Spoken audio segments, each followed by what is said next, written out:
Selamat pagi anak-anak kelas 2. Pagi ini kita akan kembali belajar bersama dari tema pertama, hidup rukun, subtema keempat, hidup rukun di masyarakat, pembelajaran kedua. Muatan pembelajarannya adalah PKN dan Seni Budaya dan Prakarya atau SBDP. Kamu akan belajar bersama Ibu Harti Widianingsih. Anak-anak, kita masih belajar tentang hidup rukun di masyarakat. Ya, perhatikan gambar ini. Ada dua gambar. Gambar yang A adalah lingkungan masyarakat yang kurang rapih, kurang terawat, sehingga kesannya berantakan ya.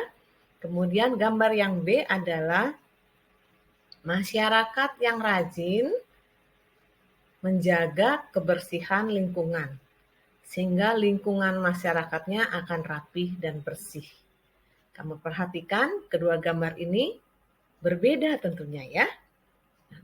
Yang mana yang lingkungan rumahmu? Yang A apa yang B?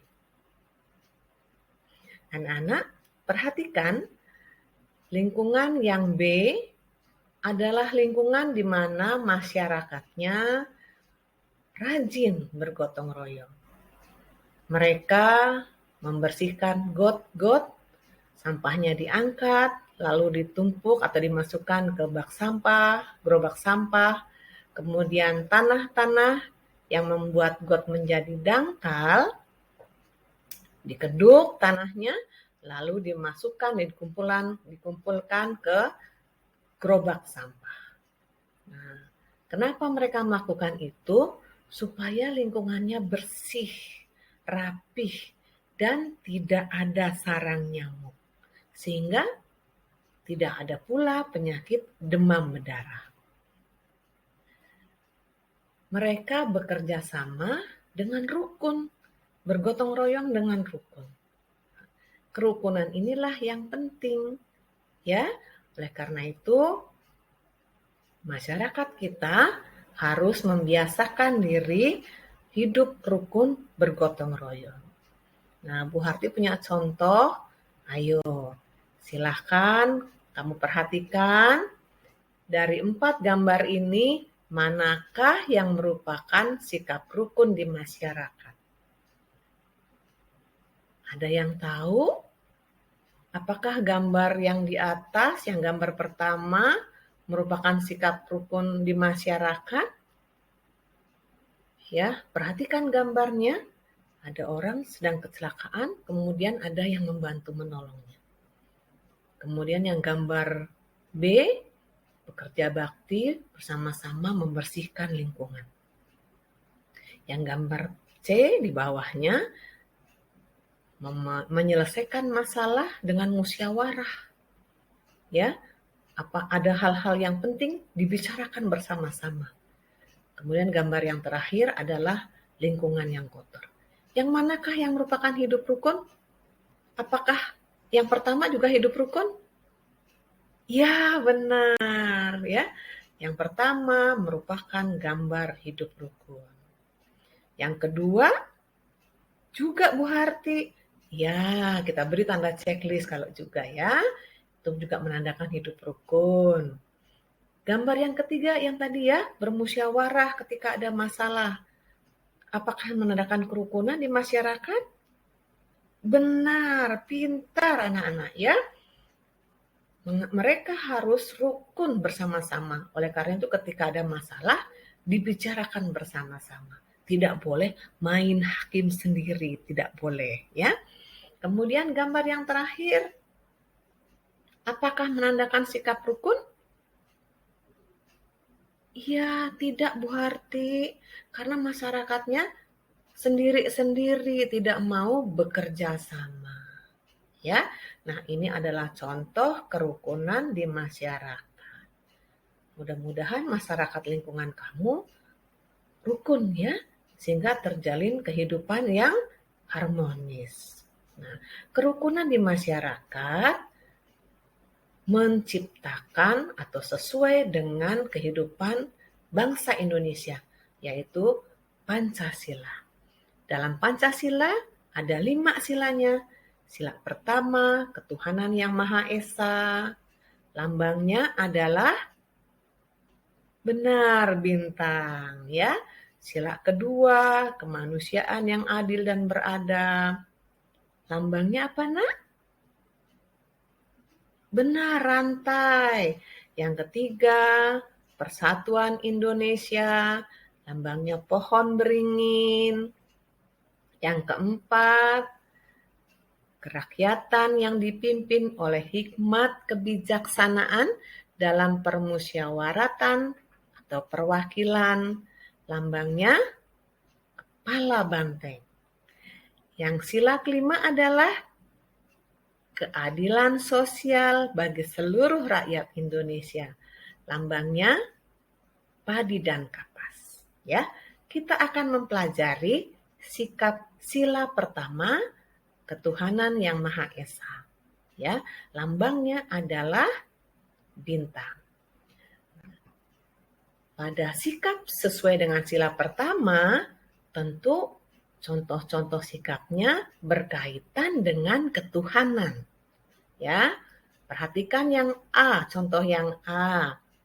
Jadi kalau misalnya ada kerja bakti, kemudian ada yang tidak bisa ikut kerja bakti karena akan pergi ke gereja terdahulu. Itu sikap sila pertama, ya. Jadi mempersilahkan orang lain melakukan ibadah dulu. Kemudian gambar yang B adalah berdoa sebelum makan. Ya, kita wajib berdoa sebelum makan ya, supaya rezeki yang kita terima berkah, menjadikan badan kita sehat. Nah, sesudah makan juga harus berdoa. Itu sesuai dengan sikap sila pertama. Ya, ingat, digaris bawahi. Kalau sila pertama berkaitan dengan ketuhanan. Mempersilahkan teman beribadah di masjid, sikap sila pertama. Ya, kamu bisa memberi contoh yang lain. Nah, kemudian sila yang kedua adalah kemanusiaan yang adil dan beradab. Lambangnya apa tadi? Benar, rantai emas. Berkaitan dengan kemanusiaan. Contoh yang A adalah menjenguk teman yang sakit. Kan sama-sama manusia, ya. Maka ketika temannya sakit, kita jenguk. Sebab teman juga senang loh kalau lagi sakit dijenguk, menjadi obat sehingga cepat sembuh, ya. Nah, kemudian yang gambar B, menolong teman yang jatuh dari sepeda. Itu sikap sila kedua, ya. Kamu bisa memberi contoh yang lain. Misalnya membagi makanan pada teman yang tidak membawa bekal ketika sekolah, ya. Ini ketika sekolah, ya. Kemudian membantu ibu mencuci piring di rumah. Itu sila kedua. Kamu ingat baik-baik, sila pertama berkaitan dengan ketuhanan, dengan agama. Sila kedua berkaitan dengan kemanusiaan. Tapi harus adil. Artinya siapa saja kita tolong, ya. Nah, paham ya?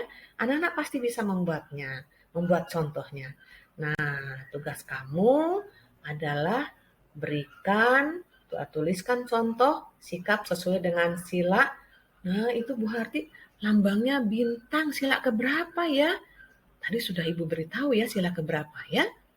Nah, kamu tulis contohnya 3A, B, C. Kemudian nomor 2, sikap sila keberapa itu lambangnya rantai emas? Kamu tulis lagi contohnya A, B, C. Kalau sudah rapi, tulisannya pakai huruf tegak bersambung. Anak kelas 2 pasti pintar karena sudah belajar huruf tegak bersambung. Kalau sudah rapi, kirimkan tugasnya kepada Bapak Ibu gurumu. Ya. Nah, setelah selesai mengerjakan tugas PKN ya, kita akan belajar SBDP, yaitu prakarya dengan bahan alami. Kita akan membuat kolase. Nah, anak-anak, bahan alami artinya bahan yang ada di alam. Misalnya satu biji-bijian. Biji-bijian itu banyak contohnya. Ada yang bisa ngasih contoh, beri contoh buat Bu Harti? Benar, biji jagung, beras, kedelai, apalagi kacang hijau, pintar, banyak ya biji-bijian. Kemudian daun kering, cangkang telur, cangkang kerang, dan ranting pohon ya. Nah, alat yang dipakai adalah kertas gambar, pensil, gunting, dan lem. Anak-anak, kalau sedang ada pertanyaan, sebutkan alat-alat yang diperlukan untuk membuat kolase. Maka kamu jawabnya alat-alat. Biji-bijian tidak termasuk alat, ya. Perhatikan baik-baik ya. Nah, kalau sudah itu, mari kita siapkan cara untuk membuatnya. Nah, langkah yang pertama adalah siapkan alat dan bahan. Kamu harus siapkan dulu alat-alat dan bahannya. Nah, ketika menggunakan daun, pilihlah juga ada daun yang masih hijau, daun yang sudah kering, daun yang sudah kering sekali ya. Dibersihkan dulu daunnya. Dibersihkan dengan lap basah ya. Kemudian keringkan. Nah, kalau sudah disiapkan semua, maka yang kedua, buatlah sketsa gambar. Anak-anak sebelum membuat sketsa gambar, buku gambarmu digaris dulu. Tepi kiri, tepi kanan, tepi atas, tepi bawah. Digaris dulu pinggirnya. Kalau sudah, buatlah sketsa gambar yang kamu mau. Nah, Bu Harti punya contoh sketsa gambarnya adalah ikan. Ya, kalau sudah dibuat sketsanya, lalu kita menghias gambar ikan tersebut. Kita tempelkan dengan daun. Badannya kasih daun yang agak besaran. Ya, supaya nggak menggunting-gunting. Nah, kalau masih kurang juga, tambahin daunnya sedikit. Berusaha untuk menempelkan daun yang utuh ya. Kemudian siripnya pakai daun lagi. Ya, yang utuh. Oh, daunnya kepanjangan untuk sirip. Potong bagian bawahnya daun ya. Nah, kemudian kasih juga nanti rumputnya juga ekornya juga dikasih hiasan daun. Semua pakai daun alami. Kemudian nanti bikin ganggang lautnya dari rumput-rumput ya, kemudian bikin daun-daun kecilnya dari daun mangga atau daun belimbing ya, bisa kamu kerjakan. Oke? Nah, selamat mencoba. Yang rapih mengerjakannya, selamat mencoba, kamu pasti bisa. Karena kamu anak-anak hebat. Ya. Nah, anak-anak, demikian pembelajaran kita hari ini. Semoga bermanfaat, menambah pengetahuan, keterampilan, dan sikapmu, sikap kita semua, supaya menjadi warga negara Indonesia yang baik. Terima kasih atas kebersamaan kita kali ini bersama Bu Harti. Ingat ya anak-anak, tetap di rumah saja supaya kita tidak tertular saat pandemi COVID-19. Terima kasih, sampai jumpa.